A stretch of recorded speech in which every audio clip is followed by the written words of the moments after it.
त्यहाँ चले गरेको थियो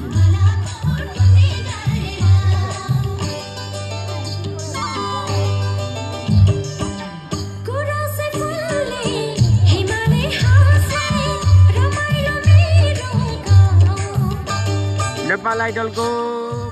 चौथो हुन भएको भयो नि है ऊ चाहिँ डान्सरै हो डान्सरै नेपाल आइडलमा चाहिँ टक्क लाएर चौथो भएको रहेछ र नेपालै आइडल हो कि फेरि नेपाल आइडल भनेपछि बुझौँ होला अब सबैजनाले नेपाल भन्ने बित्तिकै अब नेपाल सबै परिहाल्यो यस्तो खतरा डान्सर हेरौँ है यो गुरुङ समाजमा आएर नाच्न आएको छ कति 50,000 दिएर नाच्न लिएर आएको आज सबले हेरेर लाइक गरिदिनु होला कति 50,000 दिएर लाग्यो होइन 50,000 दिएर लिएर आएको नि नानीलाई हो है